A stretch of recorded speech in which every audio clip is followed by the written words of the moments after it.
हमारे विभिन्न ज्ञानवर्धक कार्यक्रम देखने के लिए आप हमें अभी सब्सक्राइब करें, बेल आइकन को प्रेस करें ताकि आप देख सकें हमारा कार्यक्रम सबसे पहले। और अधिक जानकारी के लिए फेसबुक पेज को लाइक करना न भूलें। जय माँ इंद्राक्षी। इंद्राक्षी धाम में दर्शकों आप सभी का हम हार्दिक स्वागत करते हैं। आज के दिन जिन जातकों का जन्म दिवस है, मैरिज एनिवर्सरी है, उन सभी को हमारी तरफ से बहुत बहुत शुभकामनाएं। आज हम भस्म की बात आपसे करने वाले हैं। भस्म के विचित्र प्रयोग हम आपको बताने वाले हैं। भारतवर्ष में, हमारे देश में, हमारे साधु महात्मा सन्यासी प्राचीन समय से अपने देह के ऊपर, शरीर के ऊपर, चेहरे के ऊपर भस्म मलते रहे हैं। इस भस्म को लेकर बहुत व्यक्ति कई बार अंधविश्वास में चले जाते हैं, कई बार इसको अवैज्ञानिक मान लेते हैं, कई बार इसको अशिक्षित वर्ग के लोगों के लिए इस चीज़ को मान लेते हैं, लेकिन ऐसा नहीं है। हमारे भारत में हमारे साधु, हमारे महात्मा, हमारे सन्यासी जो भी कार्य करते हैं उसके पीछे पूरा विज्ञान होता है। उसके पीछे कहीं न कहीं स्वास्थ्य संवर्धन की पूरी कहानी छिपी होती है। आज मैं आपको बहुत ही रोचक और विचित्र प्रयोग भस्म के बताऊंगा। कृपया इस कार्यक्रम को आप अपनी ज्ञानवर्द्धि के हिसाब से जरूर सुनिएगा। आइए फिलहाल हम पंचांग देख लेते हैं। आज का 28 जुलाई सन 2021 दिन बुधवार, कृष्ण पक्ष, श्रावण मास, संवत 2078, तिथि पंचमी, नक्षत्र पूर्वा भाद्रपद, राहु काल 12 से 1:30, दिशा सूर्य उत्तर पूर्व दिशा। एक जमाना था कि भस्म 4 प्रकार की होती थी और 4 प्रकार से ही भस्में बनाई जाती थी। आज भी जो हमारे साधु महात्मा हैं, जो इन विधियों को अच्छे से करते हैं, जानते हैं, वो उन्हीं विधियों से इन भस्मों को तैयार करते हैं। मात्र इतना मत सोच लेना कि चेहरे के ऊपर भभूत लगा लिया, चेहरे के ऊपर भस्म मल लिया तो मात्र इतना ही है। हाँ, जिन्हें ज्ञान ना हो वो मैं कह नहीं सकता, लेकिन भारत की ये प्राचीन परंपरा कहीं ना कहीं किसी भी रूप में आज भी जीवित है। कहने का भाव मेरा सिर्फ इतना है कि ये परंपरा है, इसके पीछे पूरे वैज्ञानिक कारण हैं, आयुर्वेदिक तथ्य हैं। ये केवल मात्र एक अंधविश्वास या केवल शरीर को भस्म से लेपन ही नहीं है।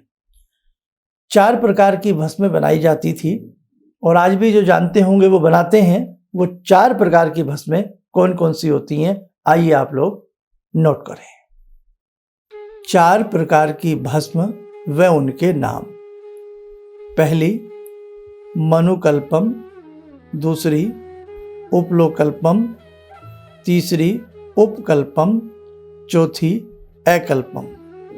मनुकल्पम किसे कहते हैं? जो भस्म अग्नि होत्रादि से, यज्ञ आदि से प्राप्त होती थी, उसे अनुकल्पम भस्म कहा जाता है।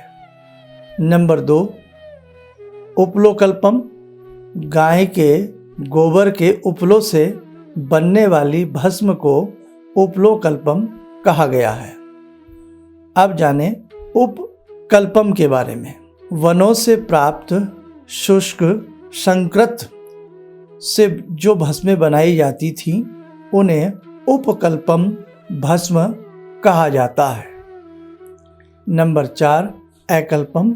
शिवालयों यानी कि शिव मंदिरों से प्राप्त बिल्व पत्र आदि से निर्मित जो भस्म बनाई जाती थी या बनाई जाती हैं, उन भस्मों को एकल्पम नाम दिया गया है। इसी प्रकार की समस्त भस्मों में कपूर, कुमकुम, खस, चंदन आदि का चूर्ण मिलाकर शरीर पर मला जाता था। भस्म साधुओं का आभूषण होती थी और जो आज भी है। तो मेरे दर्शकों, अभी ये 4 प्रकार की भस्में हैं। ये 4 प्रकार की भस्में आज भी बहुत सहजता से बनाई जाती हैं।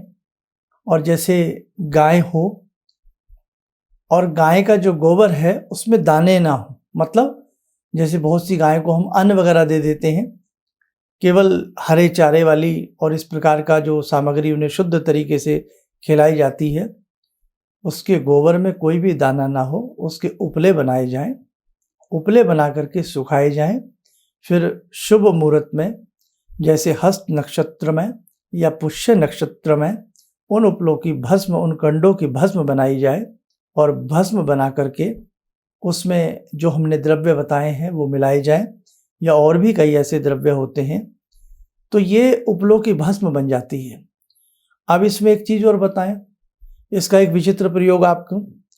अब उसे हमने बना लिया और उसमें हल्का सा पानी मिला लें। जिन लोगों के चेहरे पर झाइयाँ, दाग, पिंपल्स, छोटी छोटी फुंसियाँ बन जाती हों, अक्सर मुहासे, लेकिन ये ध्यान रखें देसी गाय हो, अंग्रेजी गाय ना हो। कहीं अच्छी जगह हमारे ग्रामीण आंचल में गायें वो हों, उनका उपला ले लें, वो बना लें गोबर से उपला, चेहरे पर प्रातःकाल लगावें और जब ये पेस्ट मिश्रण सूख जाए उसके बाद शुद्ध जल से चेहरे को अच्छे से साफ कर लें। साबुन का प्रयोग बंद कर दें। कुछ ही दिनों में कील, मुहासे, झाइयाँ दूर हो जाती हैं। अब देखो, हम यज्ञ करते हैं, आपके घर में किसी भी प्रकार का कोई दैवीय यज्ञ हो रहा है, विशेष यज्ञ है, या कहीं शतचंडी विधान हो रहा है, उसका यज्ञ है, गायत्री यज्ञ की जो भस्म है वो आप घर में रखें। कभी कोई बच्चा डर जाता है, बड़े व्यक्ति को कोई ऐसी नज़र टोक लग जाती है, उसका तिलक या जिह्वा पर हल्का सा चटा देना, गले पर, कान के पीछे लगा देने से भी कई प्रकार की ऐसी बाधाएं उस व्यक्ति की दूर होती है। आइए अब कुछ और भी 2-4 प्रयोग हम आपको भस्मों के बताते हैं, आप लोग उनको लिख सकते हैं। नंबर 1, गाय के गोबर से निर्मित उपलों की भस्म में थोड़ा सा शुद्ध देसी नमक मिलाकर नित्य यदि उससे मंजन किया जाए तो दांत चमचमा उठते हैं और दांतों के रोग गायब होने लगते हैं। पीपल की छाल की भस्म बनाकर घावों पर लगाने से घाव शीघ्र सूख जाते हैं। नंबर 3, कनेर जो पौधा होता है, पीले रंग के फूल आते हैं उस पे, कनेर की पत्तियों की सुखाकर के भस्म बनाने पर उसमें सरसों के तेल हल्का सा मिला लें और जहाँ दाद, खाज, फोड़ा, फुंसियाँ होती हों वहाँ लगाएं। कुछ दिनों बाद आराम मिल जाता है। जामुन की गुठली की भस्म मधु प्रमेह को दूर करती है। इसके पत्तों की भस्म भी मधु प्रमेह को दूर करती है। हींग को जला करके हल्की शुद्ध भस्म बना लें और उसे मठे के साथ लेने से वायु विकार शांत हो जाते हैं। लाल मिर्च को जलाकर शुद्ध तरीके से उसकी भस्म बना लें। 2 रत्ती, चावल से भी हल्की कम 2 रत्ती मात्रा खाने से उदरशूल, संग्रहणी आदि विकार दूर हो जाते हैं। तो मेरे साथियों, भस्मों के नाना भांति के प्रयोग हैं। भस्म साधु महात्माओं का आभूषण है।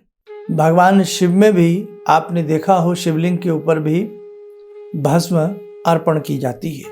महाकालेश्वर उज्जैन में देख लें कि कैसे वो भस्म पूजा होती है।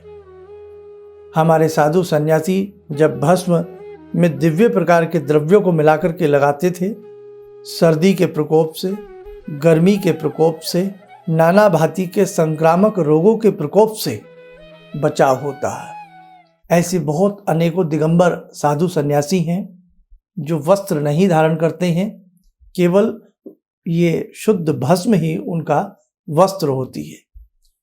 तो कोई भी ऐसी चीज भारतवर्ष में, सनातन धर्म में और हिंदू धर्म में नहीं है, मतलब एक ही बात है कि नहीं है, जिसे आप अंधविश्वास कह सकते हैं।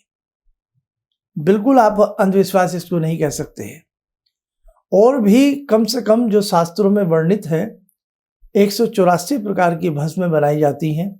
और उसी के साथ साथ आपने देखा हो हमारे जो ये नवरत्न होते हैं, नीलम, पन्ना, मूंगा, मोती, प्रवाल, इनकी भस्में भी बनाई जाती हैं और इनकी भस्म बना करके दवाइयों में प्रयुक्त की जाती है। ऐसे ही आपने सुना हो अभ्रक भस्म, स्वर्ण भस्म, रजत भस्म, ताम्र भस्म। जी हाँ, सुना है ना आपने। तो भस्म जो है ये भारतवर्ष के आयुर्वेद का एक प्राचीन विज्ञान है, एक प्राचीन परंपरा है, एक प्राचीन रीति है नाना भांति के रोगों को दूर करने में। अब वहीं जहाँ मूंगे से भस्म बनाई जाती हो, जहाँ रुद्राक्ष से भस्म बनाई जाती हो, जहाँ नाना भांति के ऐसी जड़ी बूटियों से भस्म बनाई जाती हो, वहीं गाय के गोबर से भी भस्म बनती है, वहीं नाना प्रकार के वृक्षों की पत्तियों से भस्म बनती है। और वहीं हम जब यज्ञ आदि करते हैं उसमें जब हम पूर्णाहुति में बड़ा गोला अर्पण करते हैं उसकी भस्म भी हमारे काम आती है। होलिका की रात्रि जब होलिका दहन की जाती है, अगले दिन प्रातःकाल जहाँ मंत्रों के माध्यम से होलिका दहन की जाती हो उसकी भस्म भी हमारे बहुत कार्य में आती है। तो मेरे साथ को अपने धर्म को पहचानो, अपनी वास्तविकता को पहचानो। कोई भी उल जलूल व्यक्ति आता है और हम पर उंगली उठा करके चला जाता है। क्यों? क्योंकि हमें ज्ञान नहीं है, हमें मालूम नहीं है। ऐसी ही बहुत सारी चीजें हैं जो हम समय समय पर आपको बताते रहेंगे। बस आप हमसे जुड़े रहिएगा और लोगों को भी इस प्रकार के कार्यक्रम देखने के लिए प्रेरित कीजिएगा। आइए मेरे साथ को समय हो चला है आज की ध्यान साधना का। सावन का महीना है, जुड़ते हैं महाकाल शिव शंभु से।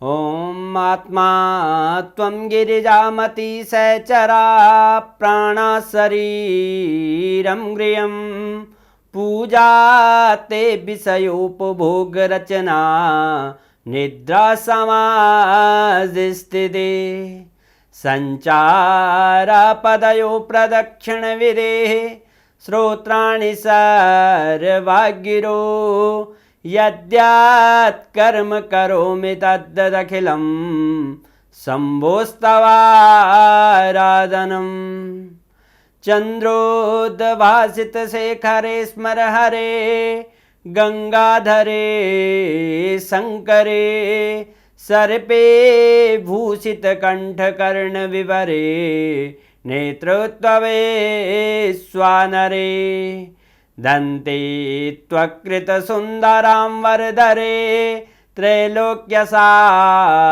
हरे मोक्षार्तिं कुरु चित्तवृत्त्यमचलं मन्येस्तु किं कर्म वे वन्दे देव उमापतिं सुरगुरुं वन्दे जगत्कारणं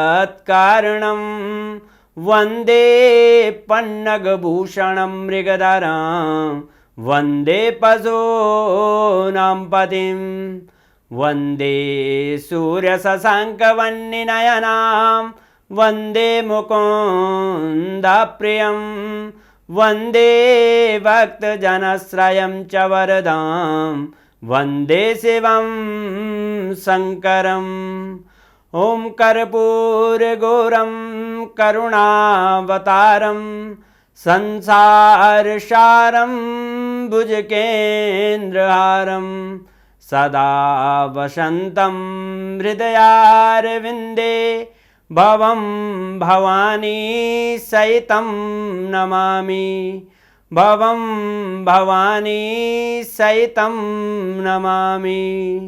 कवच बना लें, ध्यान करें, भगवान शिव शंभु का शुभ आशीष हम सबके ऊपर बरस रहा है।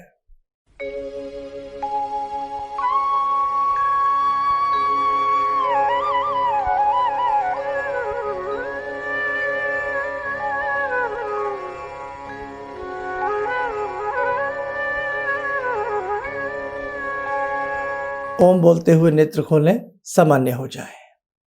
देखो, बहुत लोगों की जन्म पत्रिकाएं, वैदिक जन्म पत्रिकाएं संस्थान में आई हुई हैं। 1 बाई 1 करके बहुत लोगों की भेज चुके हैं और अब बिल्कुल जो कार्य है वो कहते हैं ना, रूटीन वे में आ चुका है। और बहुत लोग जो देश विदेश में, आप आउट ऑफ इंडिया हैं या कहीं भी हैं, हमसे मिलने के लिए उत्सुक हैं। तो उसमें हम आपसे यही कहेंगे, फिलहाल कॉल अपॉइंटमेंट चल रही है। आपकी किसी भी प्रकार की कोई समस्या है उसके लिए आप कॉल अपॉइंटमेंट अपनी बुक करा सकते हैं। दूसरी बात, अभी हाल फिलहाल में ही गुरु पूर्णिमा में बहुत लोगों ने, हजारों लोगों ने अपने नाम हमें नंबर दर्ज कराए गुरु दीक्षा के लिए। 2-4 रोज में उस चीज़ के लिए हम क्या करना है, कैसे आपको गुरु दीक्षा दी जाएगी, कि क्या उसका माध्यम रहेगा, कैसे आप हमसे जुड़ पाएंगे, सारी चीज़ें आपको हम अपडेट करने वाले हैं। आप हमसे बहुत प्रेम करते हैं, बहुत आपका स्नेह हमारे प्रति रहता है, इसके लिए हम आपके बहुत एक तरह से आभारी हैं। और यही प्रेम आपका हमें नई नई खोज करने के लिए और आपको नई नई बातें बताने के लिए प्रेरित करता है। आप स्वस्थ रहें, सुखी रहें, इन्हीं शुभकामनाओं के साथ हम अपनी वाणी को विराम देते हैं। जय माँ इंद्राक्षी। मैं गुरुजी से लगभग विगत 5 वर्षों से मानसिक रूप से जुड़ा हूँ। कोई ना कोई तो अच्छी तीक्ष्ण शक्ति है इनके अंदर, मंत्र शक्ति है, जिससे जो है कुछ ना कुछ तो अच्छा प्रभावित होता है, महसूस भी होता है। गुरुजी बिल्कुल साफ स्वच्छ भावना के हैं, जो कहते हैं उसको स्वयं से में अवतरित करने के लिए, उतरने के लिए कहते हैं। वो मंत्र के लिए कहते हैं, ढोल और आडंबर के लिए नहीं कहते हैं। बस मैं इसी वजह से मैं गुरुजी से प्रभावित हूँ कि आडंबर से मत दूर रहो, अपनी मंत्र शक्ति वो बता देते हैं। घर में साधना करो, घर की साधना से ही सब कुछ साधना है। किसी भी समस्या के समाधान के लिए मिले प्रसिद्ध हस्तरेखा एवं वास्तु विशेषज्ञ प्रोफेसर धर्मेंद्र शर्मा जी से। नोट: शिविर में भाग लेने हेतु एवं व्यक्तिगत रूप से मिलने के लिए कॉल करने का समय सुबह 10 बजे से शाम 6 बजे तक। हमारे विभिन्न ज्ञानवर्धक कार्यक्रम देखने के लिए आप हमें अभी सब्सक्राइब करें, बेल आइकन को प्रेस करें ताकि आप देख सकें हमारा कार्यक्रम सबसे पहले। और अधिक जानकारी के लिए फेसबुक पेज को लाइक करना न भूलें।